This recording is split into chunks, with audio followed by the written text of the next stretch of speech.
الكريم وعلى آله وصحبه أجمعين اما بعد۔ پہلے ایک مضمون بیان کیا تھا کہ اسلام شروع ہوتا ہے عبادت سے اور مکمل ہوتا ہے اچھے اخلاق پر۔ جیسے گھر شروع ہوتا ہے بنیادوں سے اور پھر مکمل ہوتا ہے چھت پہ۔ بنیاد نہ ہو تو چھت پڑ نہیں سکتی، اور چھت نہ ہو تو وہ گھر نہیں کہلاتا، خود مالک بھی اس میں نہیں رہتا، نہ کسی اور کو بلاتا ہے۔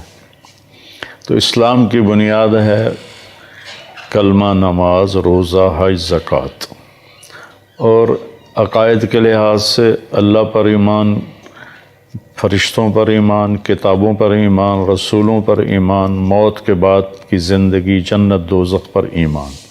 یہ بنیاد اسلام ہے۔ ہمارے پاس جو اس وقت اسلام ہے وہ بنیاد والا ہے، اور وہ بھی بہت کمزور ہے۔ زیادہ لوگ ایسے ہیں جو نماز نہیں پڑھتے، روزہ نہیں رکھتے، زکوٰۃ نہیں دیتے، حج نہیں کرتے۔ تھوڑے لوگ ہیں، لیکن چونکہ وہاں پوری دنیا سے لوگ آتے ہیں تو لگتا ہے ساری دنیا حج کرنے آ گئی ہے۔ اگر میں 30 سال مسلسل گیا ہوں، تھوڑے لوگ ہیں جو کہ حج کرتے ہیں، جن پر حج فرض ہے۔ تو ہمارے پاس تو بنیاد بھی اس وقت کوئی نہیں ہے، تو چھت کہاں سے ڈلے گی؟ لیکن ہمارے ذمہ کوشش کرنا ہے، بتانا ہے۔ تو اسلام کی بنیاد ہے لا الہ الا اللہ محمد الرسول اللہ، نماز، روزہ، زکوٰۃ اور حج۔ اس کی جو چھت ہے جس پر جا کر اسلام کو کہہ سکیں گے کہ یہ مکمل اسلام ہے، اب یہ گھر بن گیا ہے، اب خود بھی اس میں رہو اور اوروں کو بھی دعوت دو۔ ابھی تو ہم اس قابل ہی نہیں کہ اوروں کو اسلام کی دعوت دے سکیں۔ تو اس کی جو چھت ہے وہ ہے اچھے اخلاق، حسن اخلاق۔ اس کی اللہ تعالیٰ کے نبی نے فرمایا بنی الاسلام علی خمس، اسلام کی بنیاد 5 چیزیں جو میں نے ابھی بتا دی۔ تو بنیاد، اور دوسری حدیث انما بعثت لاتمم مکارم الاخلاق، میں اس لیے آیا ہوں کہ تمہارے اخلاق کو مکمل کروں۔ تو بنیا اتممہ، ان دونوں کو ملا کر میں نے یہ اخذ کیا کہ بنیاد اسلام عبادات، اور چھت تکمیل اسلام اچھے اخلاق، زبان کا میٹھا بول، غیبت سے بچنا، جھوٹ سے بچنا، دھوکہ، فراڈ، فریب سے بچنا، کبیرہ گناہوں سے بچنا۔ تو میں نے اس پر ایک حدیث بیان کی تھی کہ ایک جبریل نے انسانی شکل میں پوچھا اسلام کیا ہے تو آپ نے اعمال بتائے، ایمان کیا ہے تو آپ نے عقائد بتائے۔ پھر یہی بات ایک صحابی نے آخری حج پر جب اسلام مکمل ہو چکا تھا پوچھا یا رسول اللہ اسلام کیا ہے؟ تو آپ نے فرمایا اطعام الطعام ولین الکلام، میٹھا بول بولنا اور کھانا کھلانا، یہ اسلام ہے۔ یہ کیا ہے؟ یہ اخلاق ہیں۔ اب اسلام کی چھت بتا رہے ہیں، پہلے بنیاد بتائی، اب چھت بتا رہے ہیں، یہاں آ کر مکمل ہوگا کسی کا بھی اسلام۔ تو حضرت عمر بن عبدالعزیز رحمۃ اللہ علیہ کا فرمان یاد آیا کہ صحابہ اس کو عبادت گزار نہیں کہتے تھے جو بڑے روزے رکھے، بڑے نفل پڑھے، وہ اسے عبادت گزار کہتے تھے جو کسی کو تکلیف نہ پہنچائے، کسی کی برائی نہ کرے، کسی کی برائی نہ چاہے، اسے سب سے بڑا عبادت گزار سمجھتے تھے۔ پھر اس عمر بن حمزہ نے پوچھا یا رسول اللہ ایمان کیا ہے؟ تو آپ نے فرمایا صبر و سماحہ، صبر کرنا، معاف کرنا، یہ اخلاق ہیں۔ اب 2 باتیں رہ گئی تھیں، وہ میں آج مکمل کرنے لگا ہوں۔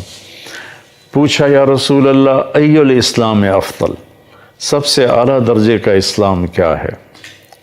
تو آپ نے ارشاد فرمایا من سلم المسلمون من لسانہ و یدہ، جو کسی کو بھی اپنے ہاتھ اور زبان سے تکلیف نہ پہنچائے، اس کا اسلام سب سے اعلیٰ اور افضل ہے۔ ہمارے ماحول میں کیا ہے، جو ہر سال حج کرے، عمرہ کرے، نفل زیادہ پڑھے، روزے زیادہ رکھے، بے شک وہ بڑا عبادت گزار انسان ہے، لیکن مکمل وہ ہے، خوبصورت اسلام اس کا ہے جو کسی کو تکلیف نہ پہنچاتا۔ حضرت عمر رضی اللہ تعالیٰ عنہ کا فرمان ہے ایھا الناس لا تغرنکم طنطنۃ الرجل باللیل فی صلاتہ انما الرجل من سلم المسلمون من لسانہ ویدہ ومن ادى الامانۃ اذا تؤمن۔ حضرت عمر رضی اللہ تعالیٰ عنہ جیسے راتوں کو اٹھ کے رونے والے فجر کی نماز میں اتنا روتے تھے کہ بعض اوقات بیمار پڑ جاتے تھے۔ فرماتے ہیں لوگوں تمہیں تہجد میں کسی کو دیکھو کہ وہ تہجد کے نفلوں میں دھاڑے مار مار کے رو رہا ہے اور پھوٹ پھوٹ کے رو رہا ہے، تو تمہیں دھوکہ نہ لگ جائے کہ بڑا ولی اللہ ہے۔ ولی اللہ وہ ہے، بڑا انسان وہ ہے، تمہیں یہ نہ دھوکہ لگے کہ بڑا انسان ہے، بڑا ولی اللہ ہے۔ بڑا انسان وہ ہے اور ولی اللہ وہ ہے جو اپنی ہاتھ اور زبان سے کسی کو تکلیف نہ پہنچائے اور جو کسی کو دھوکہ نہ دے، اپنے معاملات میں لین دین میں کسی کو دھوکہ نہ دے۔ وہ ہے سب سے بڑا انسان، وہ ہے سب سے بڑا اللہ کا دوست اور اللہ کا ولی۔ تو جو کسی کو تکلیف نہ پہنچائے، جو اپنی زبان سے اپنے ہاتھ سے، تو وہ اس کا اسلام سب سے خوبصورت اسلام ہے۔ ایک صحابی ہیں ابو دجانہ رضی اللہ تعالیٰ عنہ، وہ فرماتے ہیں کہ ابو دجانہ رضی اللہ تعالیٰ عنہ بہت بڑے صحابہ ہیں، پہلی صف کے صحابہ میں، السابقون الاولون من المہاجرین والانصار، پہلی صف کے لوگ، سابقون اولون، جنہوں نے سبقت کی اسلام میں، پہلے کلمہ پڑھا۔ وہ اتنے بڑے درجے کا آدمی ہو کر یوں فرماتے ہیں کہ میں آپ لوگوں کو بتاؤں میرے پاس بخشش کا سب سے بڑا عمل کون سا ہے؟ تو لوگ سمجھے کہیں گے جنگ بدر میں شریک ہوا، جنگ احد میں شریک ہوا۔ یہ وہ صحابی ہیں جو اللہ کے نبی کے ساتھ ہر سفر میں ساتھ رہے، کسی سفر میں غیر حاضر نہیں تھے۔ تو آپ نے فرمایا میں تمہیں بتاؤں کہ میرے پاس بخشش کا سب سے بڑا عمل کیا ہے؟ کہا جی کیا ہے؟ کہ وہ یہ ہے کہ میں نے آج تک اپنی زبان سے، یہ اندر میں ایک سانپ بیٹھا ہوا ہے، یہ ناگن ہے اگر یہ نیگیٹو چلے، اور یہ شہد ہے اگر یہ پازیٹیو چلے۔ پوری دنیا کا شہد اتنا میٹھا نہیں جتنا زبان کا بول میٹھا ہے، اور پوری دنیا کا سمندر کا پانی اتنا کڑوا نہیں جتنا زبان کا بول کڑوا ہوتا ہے۔ یہ ایسا زخم لگاتی ہے کہ کسی مرہم سے دور نہیں ہوتا، اور یہ ایسا پھمبا رکھتی ہے کہ ہر دوائیت سے بے نیاز کر دیتی ہے۔ تو فرمانے لگے میرے پاس بخشش کا سب سے بڑا عمل یہ ہے کہ میں نے آج تک اپنی زبان سے کسی کو دکھ نہیں پہنچایا، اور دوسرا یہ ہے کہ میرے دل میں کسی انسان کے بارے میں کوئی بغض نہیں، کوئی نفرت نہیں، کوئی حسد نہیں، کہ یہ میرے پاس بخشش کا سب سے بڑا عمل ہے۔ تو سب سے اعلیٰ اسلام کیا ہے؟ جو کسی کو تکلیف نہ پہنچائے۔ پھر اس نے پوچھا ایو الایمان افضل، یا رسول اللہ سب سے اعلیٰ درجے کا عقیدہ کس کا اچھا ہے؟ سب سے اعلیٰ درجے کا ایمان کس کا ہے؟ سب سے اعلیٰ درجے کا ایمان، اور آج کے زبان میں اس کو عقیدہ کہتے ہیں۔ تو سب سے اعلیٰ درجے، اب عقیدے پر کتنے فرقے بن گئے، کتنی لڑائیاں، جھگڑے، نفرتیں، ایک دوسرے کے جنازے نہیں پڑھتے، ایک دوسرے کو سلام نہیں کرتے، ایک دوسرے کی غم خوشی میں شریک نہیں ہوتے، کافری بنا دیا ہے۔ تو اس نے پوچھا یا رسول اللہ سب سے اعلیٰ درجے کا ایمان کیا ہے، یا آج کی زبان میں سب سے اعلیٰ درجے کا عقیدہ کس کا ہے؟ تو آپ نے فرمایا حسن الاخلاق۔ سبحان اللہ، چاروں سوالوں کا ایک ہی جواب، الفاظ مختلف تھے، جواب ایک تھا۔ آپ نے کہا سب سے اعلیٰ درجے کا ایمان، سب سے اعلیٰ درجے کا عقیدہ اس کا ہے جس کے اخلاق اچھے ہیں، جس کے اخلاق اچھے ہیں۔ ایک صحابی نے پوچھا یا رسول اللہ ایو حسنۃ اعظم، یا رسول اللہ سب سے بڑی نیکی کیا ہے؟ تو آپ نے کہا حسن الاخلاق، اچھے اخلاق سب سے بڑی نیکی ہے۔ پھر اس نے پوچھا یا رسول اللہ ایو سیئۃ اعظم، سب سے بڑی برائی کیا ہے؟ تو آپ نے فرمایا سوء الاخلاق، برے اخلاق سب سے بڑی برائی ہے۔ گناہوں میں پڑ جانا، گالی گلوچ، لوگوں پر جھوٹے مقدمے، یہ عام معمول بنا ہوا ہے، جھوٹی گواہیاں، جھوٹے مقدمے اور دھوکہ، فراڈ، فریب، یہ برے اخلاق ہیں۔ دیانتداری، سچ بولنا، صحیح بولنا، محبت سے بولنا، معاف کرنا، درگزر کرنا، سخاوت کرنا، میٹھا بولنا، کسی کو تکلیف نہ پہنچانا، لوگوں کے کام آنا، لوگوں پہ احسان کرنا، اگر پیسہ نہیں تو جسمانی طور پر ان کی خدمت کرنا، یہ سارے اچھے اخلاق ہیں۔ دنیا کی بے رغبتی، جنت کا شوق، اللہ سے محبت، اللہ کے نبی سے محبت، یہ سارے اچھے اخلاق ہیں۔ تو آپ نے فرمایا حسن الاخلاق، اچھے اخلاق سب سے بڑا عقیدہ ہے اور سب سے بڑا ایمان ہے۔ تو اب یہ سوال 4 ہیں، جواب ایک ہے، الفاظ مختلف ہیں۔ انہوں نے کہا اسلام کیا ہے؟ تو آپ نے کہا کھانا کھلانا، میٹھا بولنا۔ کھانا کھلانا، میٹھا بولنا اچھے اخلاق ہی تو ہیں۔ اس نے پوچھا ایمان کیا ہے؟ تو آپ نے فرمایا صبر کرنا، معاف کرنا۔ اور صبر اور معاف دونوں ہی اچھے اخلاق ہیں۔ پھر اس نے پوچھا اس سب سے اعلیٰ درجے کا اسلام کس کا ہے؟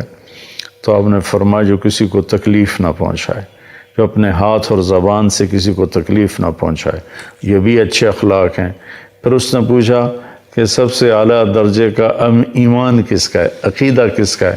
تو پھر آپ نے اصل لفظ بول دیا، اچھے اخلاق۔ تو 4 سوالوں کا ایک ہی جواب ہے۔ ایک دیہاتی آیا اور آپ کے سامنے بیٹھ کے کہنے لگا یا رسول اللہ مت دین، دین کیا ہے؟ تو آپ نے فرمایا اچھے اخلاق۔ وہ یہاں سے اٹھا اور ادھر آ کے بیٹھا، کہنے لگا یا رسول اللہ مت دین۔ تو آپ نے یوں، آپ کی عادت مبارک تھی جب آپ کسی کی طرف متوجہ ہوتے تھے تو ایسے نہیں ہوتے تھے جیسے ہمارے نبی پاک کی عادت تھی صلی اللہ علیہ وسلم۔ جب ان کو ادھر سے کوئی بلاتا یا رسول اللہ تو وہ ایسے کی بجائے ایسے کرتے تھے، جی پورا سینہ اس کو دیتے تھے۔ تو اب وہ یہاں سے اٹھ کے ادھر آیا تو آپ ایسے ہوئے، آپ نے کہا اچھے اخلاق۔ یہاں سے اٹھ کر وہ ادھر آ گیا، کہنے لگا یا رسول اللہ دین کیا ہے؟ آپ پھر پورا اس کی طرف ایسے موڑے۔ تو آپ نے کہا بھائی اچھے اخلاق۔ پھر وہ یہاں سے اٹھا اور پیچھے جا بیٹھا، وہ کہنے لگا رسول اللہ دین کیا ہے؟ تو اب پورا پھر اس کی طرف موڑے، کہا میرے بھائی تو کب سمجھے گا؟ اچھے اخلاق یہ ہیں کہ غصہ نہ کیا کر، وہ بھی اخلاق ہی تھے، الفاظ بدل دیے۔ تو بھائیو، بہنوں، بچوں، بچیوں، جو بھی سن رہے ہو، ہماری زندگی سے عبادت اتنی نہیں نکلی جتنے اخلاق نکل گئے ہیں، اور اسلام کی تکمیل اسی پر ہے۔ آپ کا فرمان ہے کہ جو اپنے اخلاق اچھے کر لے میں ضمانت دیتا ہوں اسے جنت الفردوس میں گھر لے کر دوں گا، جنت الفردوس میں گھر لے کر دوں گا۔ آپ نے فرمایا مجھے سب سے زیادہ محبوب قیامت کے دن اور سب سے زیادہ میرے قریب وہ شخص ہوگا جس کے اخلاق اچھے ہوں گے۔ ان من احبکم الی و اقربکم منی مجلسا یوم القیامہ احاسنکم اخلاقا۔ تو جس کے اخلاق اچھے ہوں گے وہ سب سے زیادہ میرے قریب ہوگا، سب سے زیادہ مجھے محبوب ہوگا۔ تو قیامت کے دن اللہ کے نبی کا قرب مل جائے اور ان کی محبت مل جائے، تھوڑا سا زبان پہ قابو پا لیں، غصے پر قابو پا لیں، اپنے کام کاروبار میں سچائی دیانتداری کو لے آئیں، رزق حلال کمائیں، حرام کاموں سے بچیں، اور سچائی کو اپنی زندگی کا ساتھی بنا لیں، اور اللہ کے نے جس چیز سے روکا ہے اسے چھوڑ دیں، جس کا کہا ہے اس کو کر لیں، اور کبھی زیادتی ہو جائے تو پھر فوراً معافی مانگ لیں۔ کوئی آپ پہ زیادتی کر کے معافی مانگنا ہے تو فوراً معاف کر دیں، انشاءاللہ بغیر حساب کے اللہ تعالیٰ جنت میں پہنچائے گا۔ السلام علیکم ورحمۃ اللہ۔